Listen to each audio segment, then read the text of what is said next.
And as you've heard today, data management and sharing is growing in interest. There's an increased need for both the managing of data as well as the sharing of it. Science is increasingly digital, and we're generating vast amounts of data through many types of research, not just one type of research, but many different types.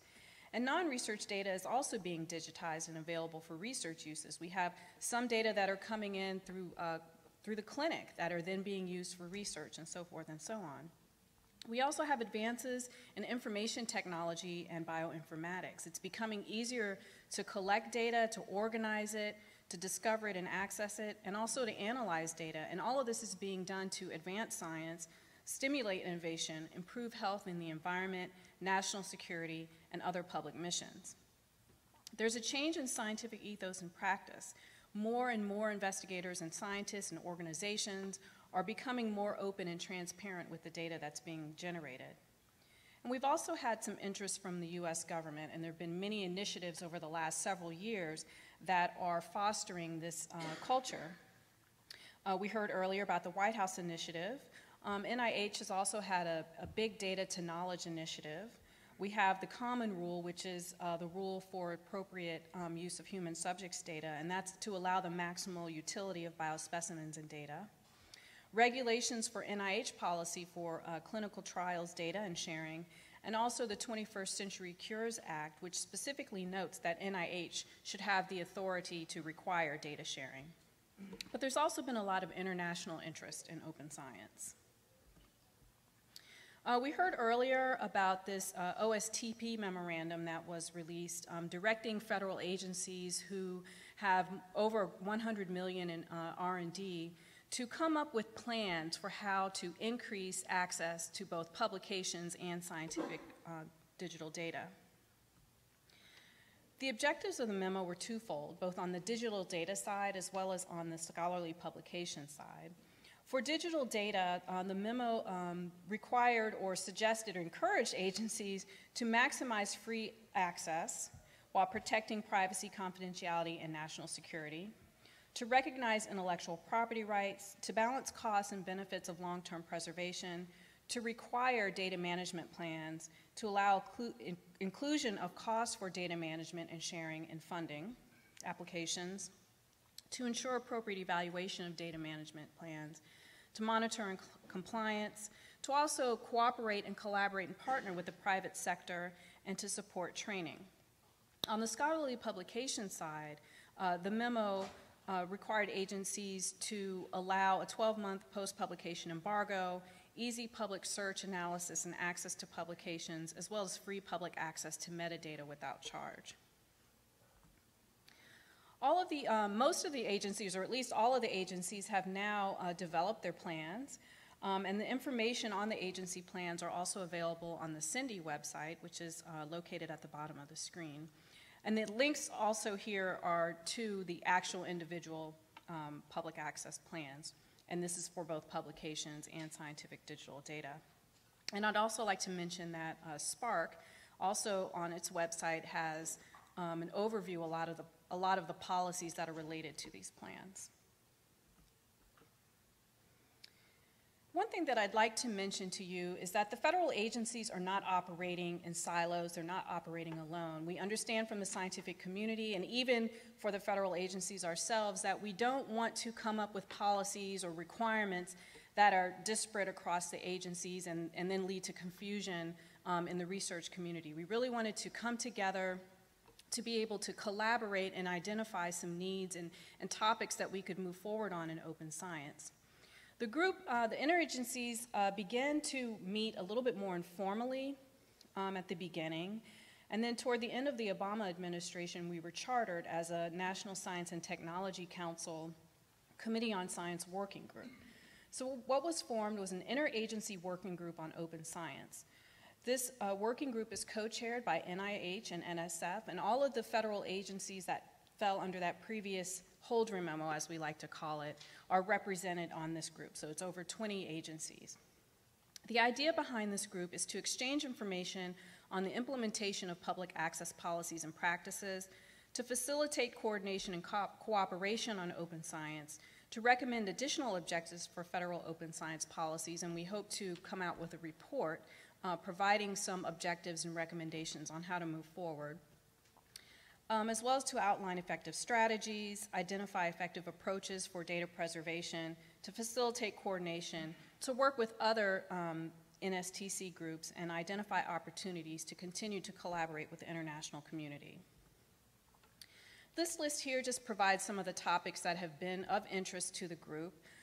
We recognize that all of these agencies are requiring data management plans, but how can we come together or at least identify a core base of what should be in those data management plans?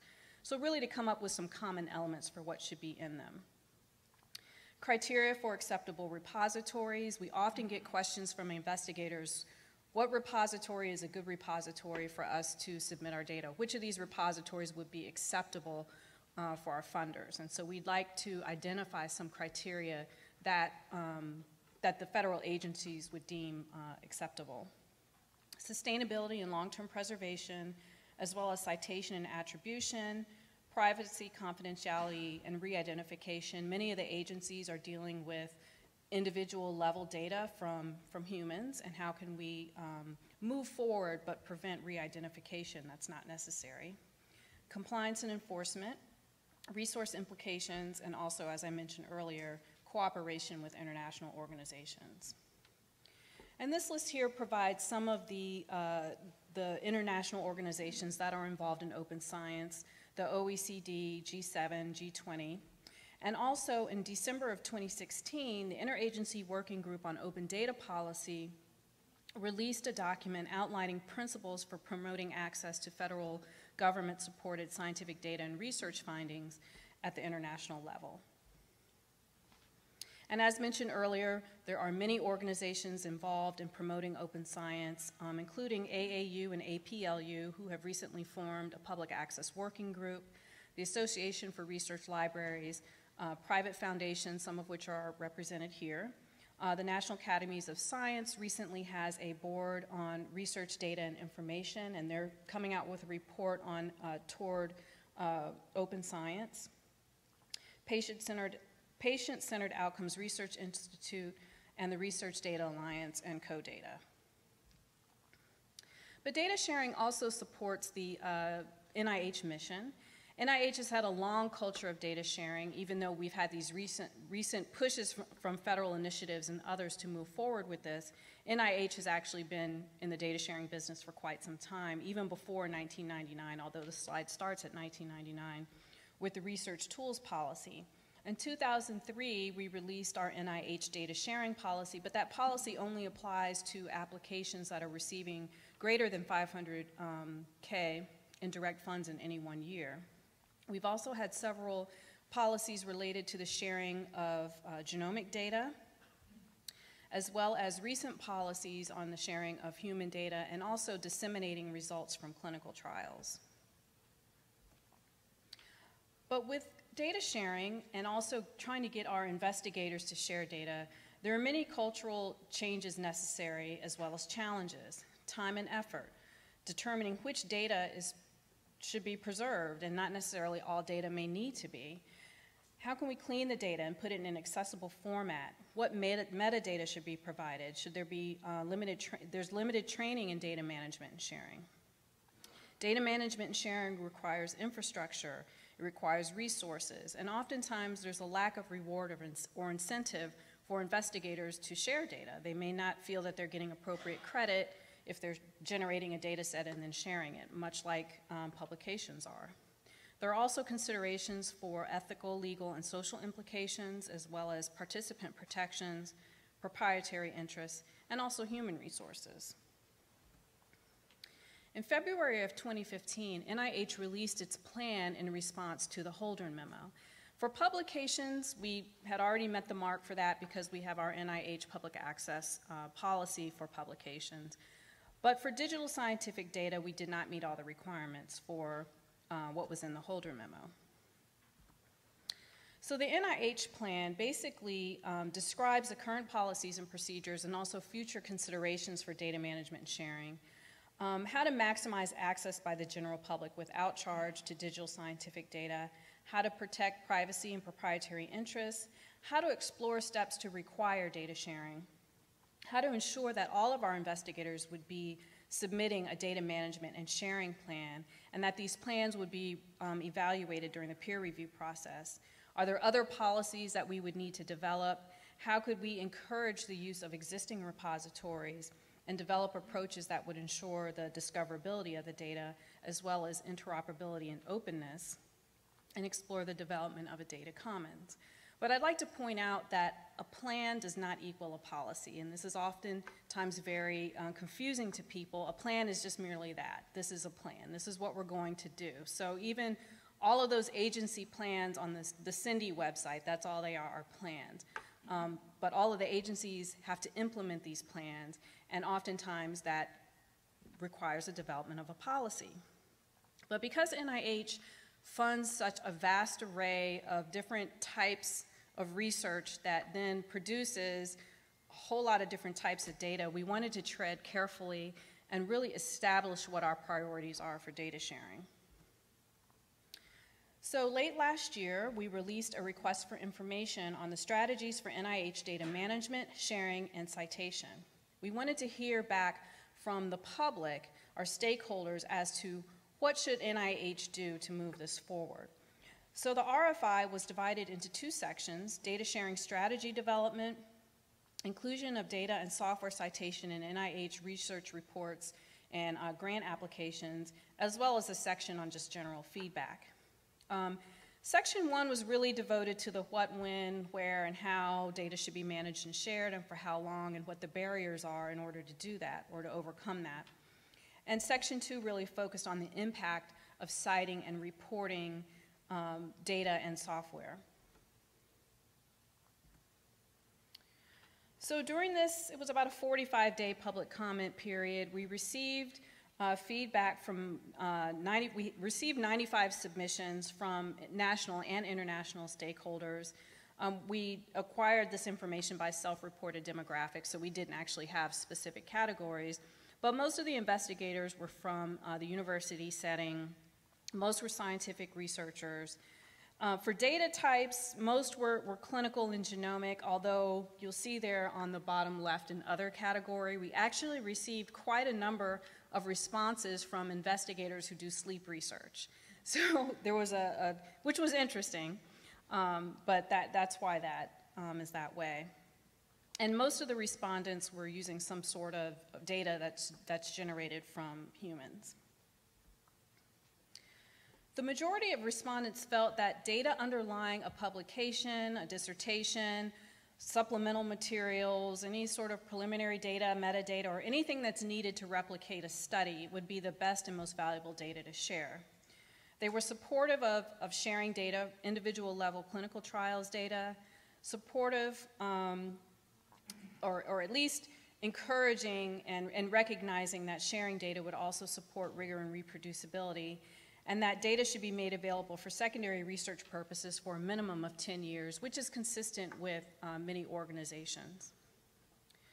Respondents cited the greatest barriers to data stewardship as being establishing a culture of data sharing that would both incentivize and encourage data sharing.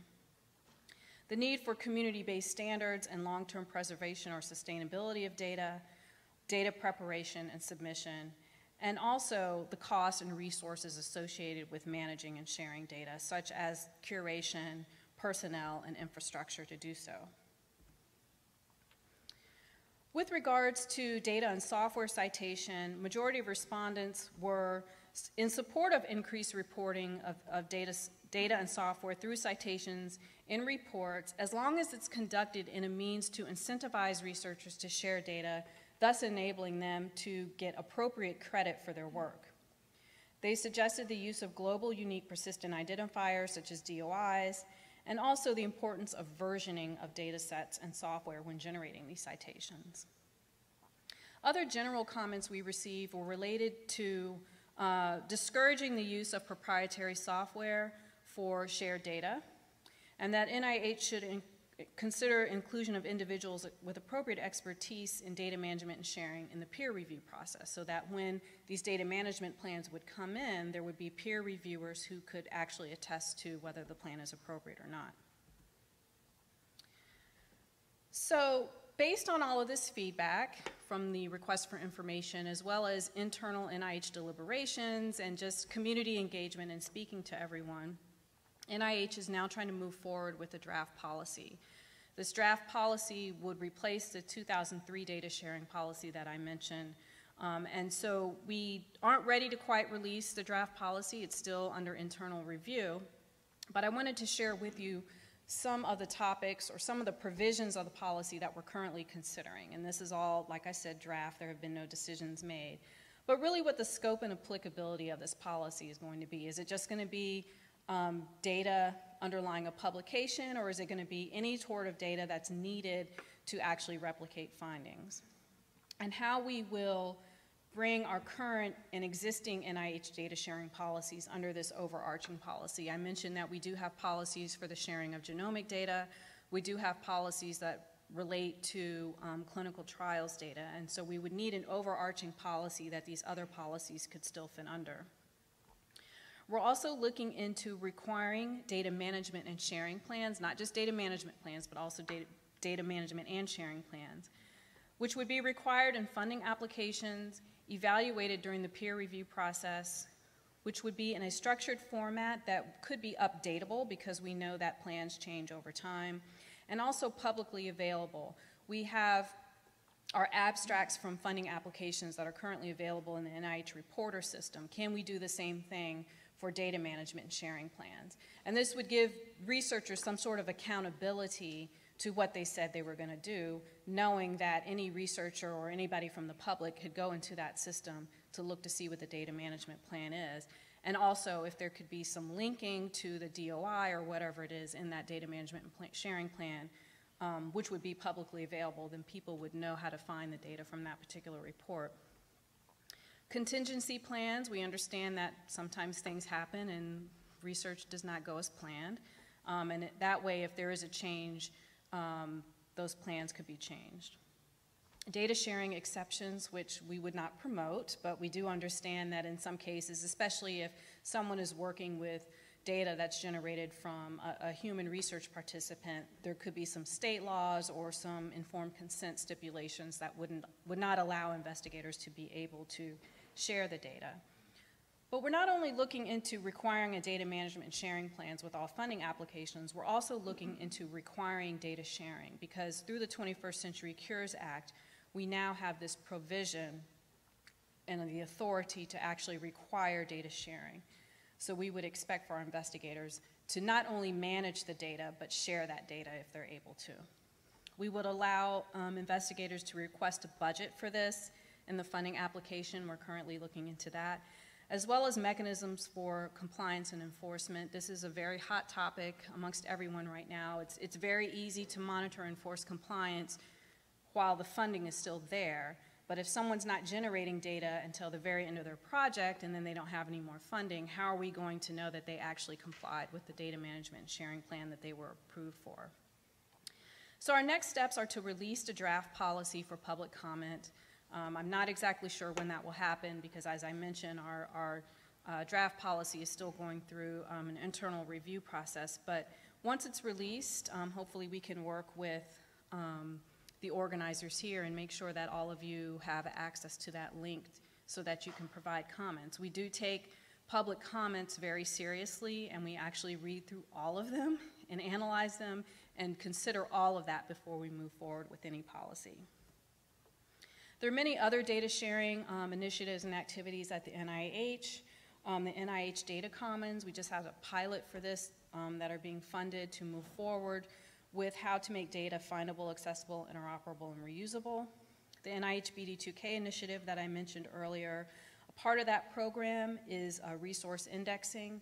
There's an award to actually create a data discovery index, which would allow people to be able to find the data, and other funding opportunities.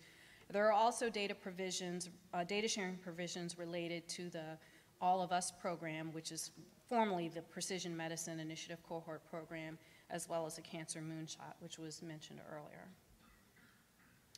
So this is just my contact information if you have any further questions. And if you're interested in learning more about the Office of Science Policy, you can go to the blog.